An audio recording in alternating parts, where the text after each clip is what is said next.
मेघा के शिव श्री साईं बाबा। मेघा द्वारा श्री साईं को गंगा जल से स्नान कराना। मेघा को मोक्ष प्राप्ति। मेघा के शिव श्री साईं बाबा। बिरम गांव का रहने वाला मेघा सरल स्वभाव का और अशिक्षित व्यक्ति था। वह हरि विनायक राव बहादुर साठे के यहाँ रसोइये का काम किया करता था। वह शिवजी का परम भक्त था और सदैव पंचाक्षरी मंत्र नमः शिवाय का जाप किया करता था। संध्योपासना आदि का उसे कुछ भी ज्ञान न था, यहाँ तक कि वह संध्या के मूल गायत्री मंत्र को भी न जानता था। राव बहादुर साठे का उस पर अत्यंत स्नेह था, इसलिए उन्होंने उसे संध्या विधि तथा गायत्री मंत्र सिखला दिया।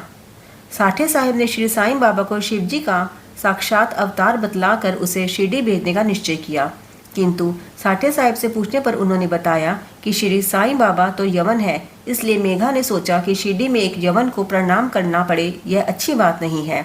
तब उसने अपने स्वामी से प्रार्थना की कि कृपा कर मुझे वहां ना भेजे, परंतु साठे साहब कहाँ मानने वाले थे।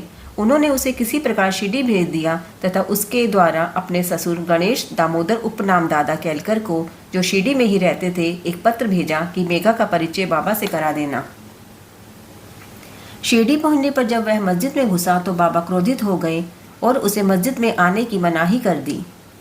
वे गरज कर बोले कि इसे बाहर निकाल दो। फिर मेघा की ओर देखकर कहने लगे कि तुम तो एक उच्च कुलीन ब्राह्मण हो और मैं निम्न जाति का एक यवन।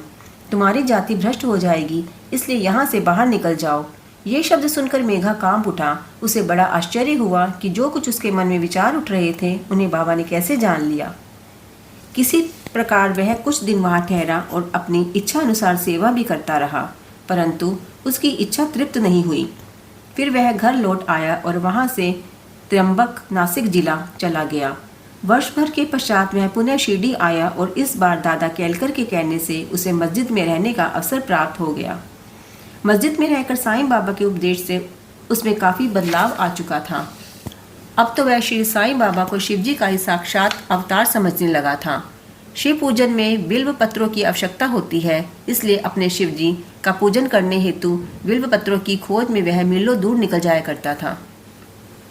प्रतिदिन उसने ऐसा नियम बना लिया था कि गांव में जितने भी देवालय थे, पहले वहां जाकर वह उनका पूजन करता और इसके पश्चात ही वह मस्जिद में बाबा को प्रणाम करता तथा कुछ देर चरण सेवा करने के पश्चात ही चरणामृत पान करता था। एक बार खंडोबा के मंदिर का वह द्वार बंद था, इसलिए वह बिना पूजन के ही वहां से लौट आया और जब वह मस्जिद में आया तो बाबा ने उनकी सेवा स्वीकार नहीं की तथा उसे पुनः वहां जाकर पूजन कर आने को कहा और उसे बतलाया कि अब मंदिर के द्वार खुल गए हैं। मेघा ने जाकर देखा कि सचमुच मंदिर के द्वार खुले थे। जब उसने लौटकर यथाविधि पूजा की तब कहीं बाबा ने उसे अपना पूजन करने की अनुमति दी। मेघा द्वारा श्री साईं को गंगा जल से स्नान कराना। एक बार मकर संक्रांति के अवसर पर मेघा ने विचार किया कि बाबा को चंदन का लेप करूं तथा गंगा जल से उन्हें स्नान कराऊं। बाबा ने पहले तो इसके लिए अपनी स्वीकृति नहीं दी, परंतु उसकी लगातार प्रार्थना के उपरांत उन्होंने किसी प्रकार स्वीकार कर लिया।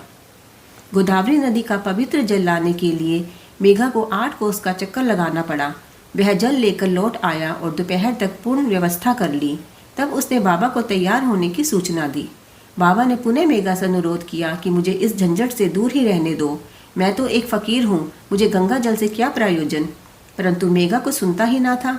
मेघा की तो यह दृढ़ धारणा थी कि शिवजी गंगा जल से अधिक प्रसन्न होते हैं, इसलिए ऐसे शुभ पर्व पर अपने शिवजी को स्नान कराना हमारा परम कर्तव्य है। अब तो बाबा को सहमत होना ही पड़ा और नीचे उतरकर वे एक पीढ़े पर बैठ गए तथा अपना मस्तक आगे करते हुए कहने लगे, अरे मेघा, कम से कम इतनी कृपा तो करना कि पानी केवल मेरे सिर पर ही डालना। सिर शरीर का प्रधान अंग है और उस पर पानी डालना ही पूरे शरीर पर पानी डालने के समान है। मेघा ने अच्छा अच्छा कहते हुए बर्तन उठाकर सिर पर पानी डालना प्रारंभ किया। ऐसा करने से उसे इतनी प्रसन्नता हुई कि उसने उच्च स्वर में हर हर गंगे कहते बर्तन का सारा पानी बाबा के संपूर्ण शरीर पर उड़ेल दिया और फिर पानी का बर्तन एक ओर रखकर वह बाबा की ओर निहारने लगा। उसने देखा कि बाबा का तो केवल सिर ही भीगा है और शेष भाग ज्यों का त्यों सूखा ही है। यह देख उसे बड़ा आश्चर्य हुआ।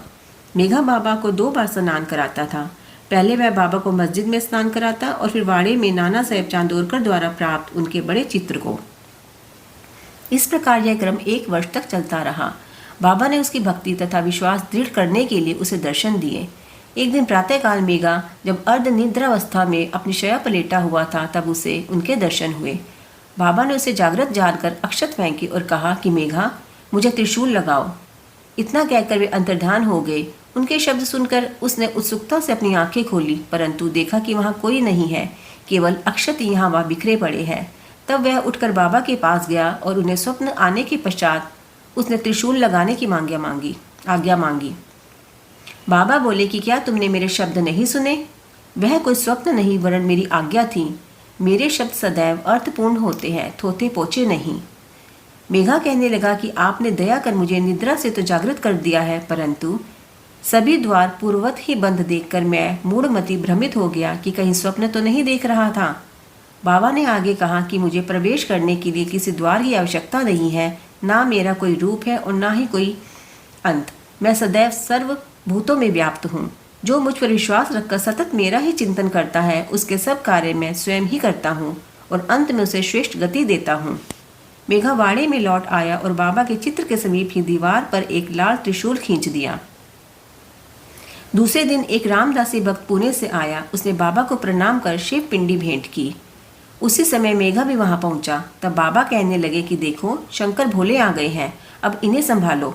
मेघा ने पिंडी पर त्रिशूल लगा देखा तो उसे महान आश्चर्य हुआ। वह वाड़े में आया। इस समय काका साहब दीक्षित स्नान के बाद सिर पर तौलिया डाले साई नाम का जप कर रहे थे। तभी उन्होंने ध्यान में एक पिंडी देखी जिससे उन्हें कौतूहल सा हो गया। उन्होंने सामने से मेघा को आते देखा। मेघा ने बाबा द्वारा प्रदत्त वह पिंडी काका साहब दीक्षित को दिखाई। पिंडी ठीक वैसे ही थी जैसे कि उसने कुछ पूर्व ध्यान में देखी थी। मेघा को मोक्ष प्राप्ति।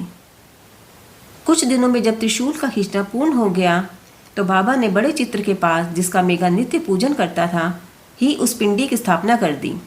मेघा को शिव पूजन से बड़ा प्रेम था। त्रिपुंड खींचने का अवसर देकर तथा पिंडी की स्थापना कर बाबा ने उसका विश्वास दृढ़ कर दिया। इस प्रकार कई वर्षों तक लगातार दोपहर और संध्या को नियमित आरती तथा पूजा कर सन 1912 में मेघा परलोकवासी हो गया। बाबा ने उसके मृत शरीर पर अपना हाथ फेरते हुए कहा कि यह मेरा सच्चा भक्त था। बाबा ने अपने खर्च ही उसका मृत्यु भोज ब्राह्मणों को दिए जाने की आज्ञा दी, जिसका पालन काका साहब दीक्षित ने किया। ओम साई राम।